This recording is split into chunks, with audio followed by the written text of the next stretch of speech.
अस्सलाम वालेकुम students, welcome to my YouTube channel. बच्चों, आज हमने केमिस्ट्री के चैप्टर नंबर 5 की एक्सरसाइज करनी है। तो ये भी पहले जैसे बाकी एक्सरसाइजेज में एमसीक्यूज सॉल्व किए होते हैं। तो देखिए, पेज नंबर 1 पे मैंने एमसीक्यूज को सर्कल किया हुआ है। फिर पेज नंबर 2 जो है उस पे भी एमसीक्यूज आ जाते हैं, उनको सर्कल किया हुआ है। फिर पेज नंबर 3 पे भी कुछ एमसीक्यूज हैं, कुछ बाकी आगे शॉर्ट क्वेश्चंस वगैरह, लॉन्ग क्वेश्चन वगैरह, यानी क्वेश्चंस की डिटेल है। तो पेज नंबर 4 से देखें, ये बाकायदा शॉर्ट क्वेश्चन जो हैं उनका आगाज़ होता है। तो सबसे पहले जो फर्स्ट क्वेश्चन है वो है एंथैल्पी और एंथैल्पी चेंज में क्या फ़र्क है। तो बच्चों, एंथैल्पी जो है वो किसी भी सिस्टम में हीट कंटेंट को कहते हैं, हीट कंटेंट की मिकदार को कहते हैं, ठीक है। जबकि एंथैल्पी चेंज जो है वो उस हीट कंटेंट में जो फ़र्क आता है, जो चेंज आता है, चेंज मतलब कि हीट कंटेंट या तो बढ़ जाएगा या फिर कम हो जाएगा, ठीक है। तो उस हीट कंटेंट में जो फ़र्क आता है, यानी ज़्यादा होना या कम होना, वो उसकी एंथैल्पी चेंज कहलाती है। तो एंथैल्पी को एच से ज़ाहिर करते हैं, जबकि एंथैल्पी चेंज को डेल्टा एच से ज़ाहिर करते हैं। उसके बाद क्वेश्चन नंबर 2 देखिए, तो वो है बॉन्ड का टूटना एक एंडोथर्मिक अमल क्यों है। बच्चों, आपको पता है कि जब भी कोई बॉन्ड बनता है तो उनके दरमियान में बहुत मज़बूत फोर्स ऑफ अट्रैक्शन होती है। तो जब उस फोर्स ऑफ अट्रैक्शन को तोड़ने की कोशिश की जाएगी तो फिर ज़ाहिर है उसके लिए एनर्जी की ज़रूरत होगी। मतलब ये कि जब हमने किसी भी बॉन्ड को तोड़ना है तो हम उस सिस्टम में एनर्जी को दाखिल कर रहे हैं, ठीक है। तो जब किसी भी सिस्टम में एनर्जी को दाखिल करते हैं तो वो एंडोथर्मिक रिएक्शन होता है। जैसे यहाँ पे एग्जांपल दी हुई है हाइड्रोजन की। तो जब हाइड्रोजन मॉलिक्यूल को तोड़ा जाता है तो 4 हाइड्रोजन एटम्स जो हैं वो हासिल होते हैं और इसमें 435 किलो जूल एनर्जी भी यूटिलाइज होती है। उसके बाद क्वेश्चन नंबर 3 आ जाता है कि मंदरजा से रिएक्शन की ट्रांजिशन स्टेट की साख्त लिखें। तो ये रिएक्शन आपके सामने है H2 + Cl2। तो यानी हाइड्रोजन और क्लोरीन गैस के दोनों के मिलने से बनता है HCl। तो बच्चों, इसके आंसर में सिर्फ ये एक इक्वेशन ही आ जाती है, वो मैंने नीचे लिख दी है, ठीक है। कि देखिए, पहले H2 + Cl2 और ये दरमियान में ट्रांजिशन स्टेट है और आगे फिर प्रोडक्ट्स बनती हैं। उसके बाद बच्चों पेज नंबर 5 आ जाता है। तो आगे क्वेश्चन नंबर 4 है कि 2 ऐसे एक्सोथर्मिक रिएक्शंस की एनर्जी प्रोफाइल्स बनाएं जिनमें से एक रिएक्शन दूसरे से ज़्यादा तेज़ वकूअ पज़ीर होता है। तो ये आपके सामने ग्राफ मौजूद है। बच्चों, इस रिएक्शन की अगर हम ग्राफ को देखें तो ये देखिए, स्टार्ट में जो है वो रिएक्टेंट शो किए हुए हैं, फिर आगे ट्रांजिशन स्टेट आ जाती है और फिर आगे प्रोडक्ट्स जो हैं वो शो किए हुए हैं। देखिए, जब रिएक्टेंट्स से स्टार्ट में रिएक्शन शुरू करते हैं तो उनकी एनर्जी लो होती है और वो Aahista Aahista high energy level तक चले जाते हैं। तो एक स्टेट आती है जिसको ट्रांजिशन स्टेट कहते हैं, ठीक है। उसके बाद फिर प्रोडक्ट्स बनना शुरू हो जाते हैं और फिर उनकी एनर्जी जो है वो आहिस्ता आहिस्ता कम होना शुरू हो जाती है। तो यही बच्चों इसमें ये जो आपको ग्राफ शो किया हुआ है या ये जो रिएक्शन दिखाया हुआ है उसमें यही लिखा हुआ है। उसके बाद अगला क्वेश्चन आ जाता है, हमारे जिस्म में ग्लाइकोजन क्या काम करता है। तो बच्चों, ग्लाइकोजन जो है, जब हमारे जिस्म में ग्लूकोज की मिकदार बहुत ज़्यादा हो जाती है तो वो ग्लाइकोजन के तौर पर स्टोर होती है। और जब हम फास्टिंग कंडीशन में होते हैं, यानी रोज़े की हालत में हो या आप डाइटिंग कर रहे हों या फिर आप खाना लेट खाएं, मतलब स्किप कर दें, एक मील आप स्किप कर देते हैं, तो उस टाइम जो आपकी बॉडी की रिक्वायरमेंट होती है वो ये ग्लाइकोजन पूरी करता है। बच्चों, आगे जो है ये अंदरूनी मश्क आ जाती है, यानी जो आपका चैप्टर है तो चैप्टर में अंदर अंदर पेजेस के ऊपर कई जगह मश्क लिखा हुआ है। तो वो ये भी शॉर्ट क्वेश्चन है, तो ये भी एग्ज़ाम्स के पॉइंट ऑफ व्यू से काफ़ी इम्पॉर्टेंट है। तो मैंने ये भी इस दफ़ा इसमें शामिल कर दिए हैं। तो जैसे सबसे पहला क्वेश्चन है कि मश्क नंबर 1 का पहला क्वेश्चन है कि बीकर में पानी का उबलना एक्सोथर्मिक रिएक्शन है या फिर एंडोथर्मिक। तो बच्चे देखिए, जब भी आपने पानी को बॉयल करना होता है तो उसको हीट आप देते हैं। तो जब किसी रिएक्शन के अंदर हीट एंटर हो रही है तो वो फिर एंडोथर्मिक रिएक्शन होगा। तो पानी का उबलना भी एक एंडोथर्मिक रिएक्शन है। बच्चों उसके बाद देखिए पेज नंबर 6 पे आगे अगला शॉर्ट क्वेश्चन आ जाता है जो उसकी मश्क में से है कि किसी भी रिएक्शन के दौरान एनर्जी सिर्फ हीट की शक्ल में खारिज होती है, किसी और शक्ल में भी खारिज होती है। तो बच्चों ये एनर्जी जो है वो सिर्फ हीट की शक्ल में खारिज नहीं होती बल्कि इलेक्ट्रिकल एनर्जी की फॉर्म में भी होती है, फिर साउंड वेव्स की फॉर्म में भी होती है। उसके बाद अगला क्वेश्चन है किसी सिस्टम की एंथैल्पी मालूम करना क्यों मुमकिन नहीं। तो बच्चों मुमकिन इसलिए नहीं है क्योंकि एंथैल्पी जो है ये एक निस्बती मिक़दार है, उसको नापना मुश्किल होता है। उसके बाद सोडियम मेटल और पानी के दरमियान रिएक्शन इतना तेज़ और तुंद क्यों होता है, क्योंकि सोडियम मेटल जो है ये हाईली रिएक्टिव है और जैसे ये पानी के साथ मिलती है तो फ़ौरन रिएक्ट करके सोडियम हाइड्रोक्साइड बना लेती है और ये एक इंतहाई एक्ज़ोथर्मिक रिएक्शन है, यानी इसमें एनर्जी की बहुत सारी मिक़दार जो है वो खारिज होती है। उसके बाद बर्फ़ का पिघलना एक्ज़ोथर्मिक या एंडोथर्मिक रिएक्शन है। बच्चों देखिए बर्फ़ को पिघलाने के लिए हमें उसको गर्म करना पड़ता है, यानी उसको हीट देनी पड़ती है, तो इसका मतलब है कि ये भी एक एंडोथर्मिक रिएक्शन है। उसके बाद है कि क्या एक्ज़ोथर्मिक रिएक्शन को माकूस किया जा सकता है यानी रिवर्स किया जा सकता है। हाँ जी, किया जा सकता है। इसकी एग्ज़ाम्पल बच्चों मैं ऐसे दूंगी कि जब हमने बर्फ़ को पिघलाना है तो फिर हम उसको गर्म करते हैं, यानी उसको हम हीट देते हैं, ठीक है। तो ये एक एंडोथर्मिक रिएक्शन है और जब बर्फ़ पिघल जाती है तो दोबारा उसको हमने ठंडा करना है तो उसमें से हीट खारिज होगी, ठीक है। तो वो एक एक्ज़ोथर्मिक रिएक्शन होगा और उसके बाद वो बर्फ़ में चेंज होगी। उसके बाद नेक्स्ट क्वेश्चन है एक मोल गैसी पानी से माया बनाने के लिए एंथैल्पी चेंज क्या होगी। तो ये -285.8 किलो जूल होगी। फिर उसके बाद है जी क्या एनर्जी प्रोफाइल डायग्राम मुफीद होती है। हाँ जी, एनर्जी प्रोफाइल डायग्राम बहुत मुफीद होती है क्योंकि उसमें आप देखिए तो आपको एक तरफ रिएक्टेंट्स, दूसरी तरफ प्रोडक्ट्स, फिर इंटरमीडिएट जो मसनूआत हैं या प्रोडक्ट्स हैं वो भी पता चल जाती हैं। तो ये और दूसरा मेकनिज़म जो है वो किस तरह हो रहा है, यानी स्लो हो रहा है या फिर वो जो है काफ़ी तेज़ हो रहा है, तो ये पता चल जाता है।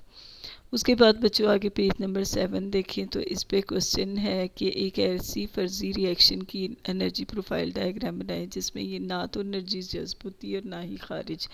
तो बच्चों ये मैंने डायग्राम तो यहाँ पे बना दी है, लेकिन ऐसा कोई रिएक्शन नहीं होता जिसके दौरान ना एनर्जी खारिज हो ना जज्ब हो।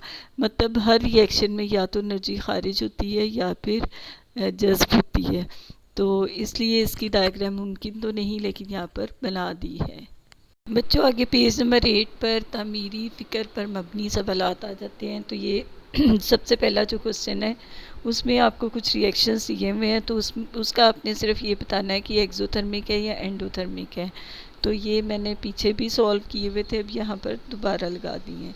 उसके बाद अगला क्वेश्चन बच्चों आ जाता है कि इस बात की वजाहत करें कि हवा में मौजूद नाइट्रोजन और ऑक्सीजन उस वक्त रिएक्शन करती हैं जब आसमानी बिजली चमकती है।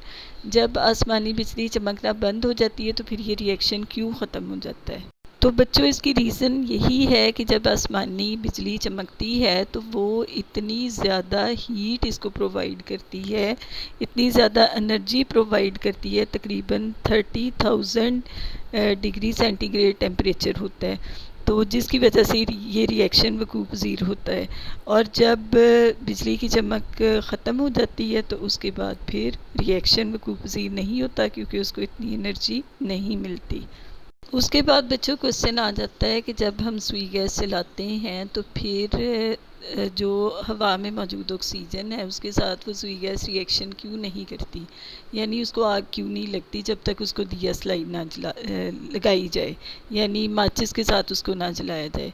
तो इसकी भी बच्चों यही रीज़न है कि जो कुदरती गैस है उसको ऑक्सीजन के साथ मिलने के लिए एनर्जी की ज़रूरत होती है, और जब जो हम माचिस के जलाने से उसको प्रोवाइड करते हैं, ठीक है, जब माचिस जला के उसको एनर्जी दे देते हैं तो रिएक्शन स्टार्ट हो जाता है और ये रिएक्शन उस वक्त तक जारी रहता है जब तक दोनों में से यानी या तो ऑक्सीजन ख़त्म हो जाए या फिर जो है वो कुदरती गैस ख़त्म हो जाए, यानी सुई गैस ख़त्म हो जाए। बच्चों फिर आगे तफसीली सवालात स्टार्ट हो जाते हैं। तो पहला जो क्वेश्चन है ये न्यूमेरिकल है, जिसमें आपको नाइट्रोजन और ऑक्सीजन के रिएक्शन की एनर्जीज़ दी गई हैं। तो इसके अलावा NO के बॉन्ड बनने से मिलने वाली एनर्जी वो भी दी गई है। तो आपने एंथैल्पी चेंज मालूम करनी है। तो आपने पहले जो बॉन्ड टूटने की एनर्जी, इन दोनों को प्लस कर लेना है। उन दोनों को प्लस करने के बाद क्योंकि जो तीसरे वाला है NO, तो NO के क्योंकि दो यहाँ पर मॉलिक्यूल्स हैं तो इसलिए इसको 2 से मल्टीप्लाई किया है। फिर आपने जो पहले वाली एनर्जी आएगी उसमें से दूसरे वाली एनर्जी को माइनस कर देना है, तो ये आपके पास एंथैल्पी चेंज आ जाएगी। उसके बाद हीट और एंथैल्पी में क्या फ़र्क है। हीट जो है ये एक प्रोसेस है, एंथैल्पी जो है ये खासियत है। हीट की मुंतकली रास्ते पर मुनसर होती है। एंथैल्पी की एक शक्ल एक ऐसी हालत का फंक्शन है।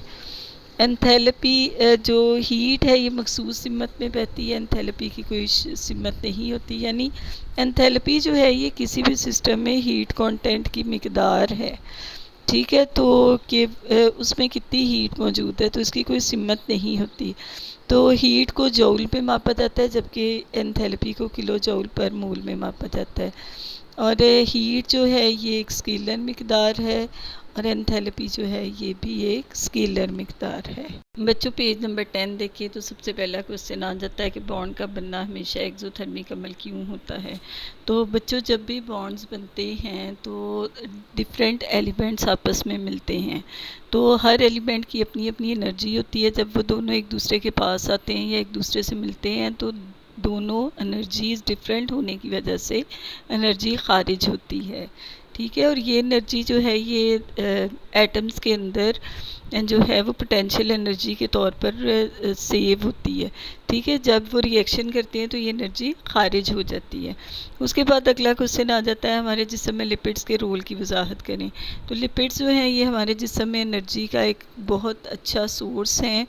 जब कार्बोहाइड्रेट्स हमारे पास मौजूद नहीं होते तो लिपिड्स जो कि चर्बी की फॉर्म में हमारे जिस्म में जमा होते हैं वो हमारे जिस्म को एनर्जी फ़राहम करते हैं।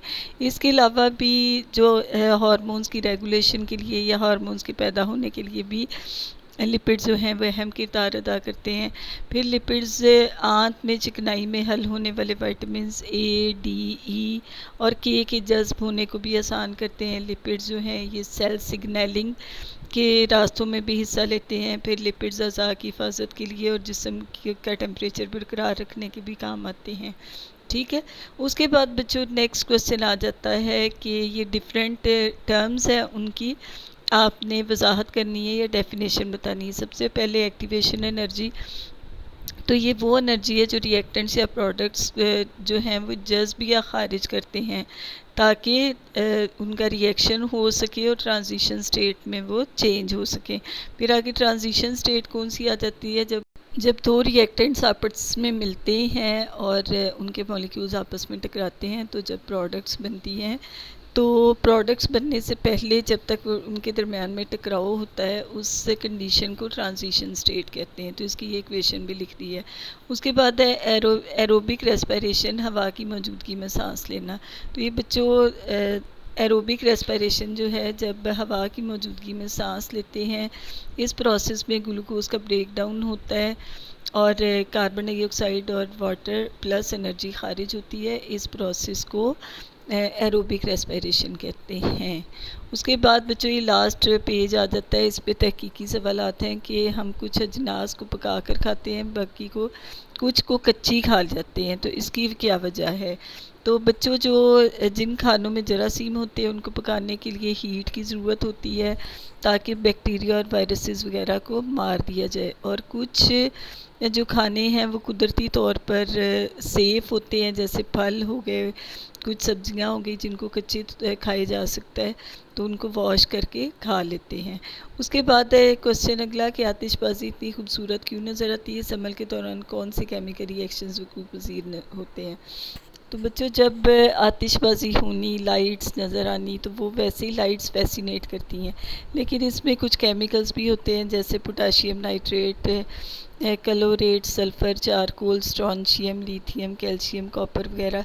तो जब ये इनको गर्म किया जाता है, हीट अप किया जाता है, तो इससे मुख्तलिफ़ कलर्स की रोशनियाँ नज़र आती हैं। ठीक है, रोशन तो वो डिफरेंट कलर्स में रोशन नज़र आते हैं, तो इसलिए आतिशबाज़ी ख़ूबसूरत लगती है। और ये बहुत ज़्यादा इसमें रोशनी ख़ारिज होती है, तेज़ रोशनी ख़ारिज होती है और धमाका भी होता है, हीट भी ख़ारिज होती है, तो इसलिए आतिशबाज़ी जो है वो ख़ूबसूरत नज़र आती है। बच्चों, इसके साथ ही आपकी ये वीडियो भी एंड हो जाती है और आपकी एक्सरसाइज भी एंड हो जाती है। उम्मीद है कि आपको इस एक्सरसाइज की समझ आ गई होगी। मेरे चैनल को सब्सक्राइब करना, लाइक करना और शेयर करना ना भूलिएगा। Thank you so much. अल्लाह हाफिज़।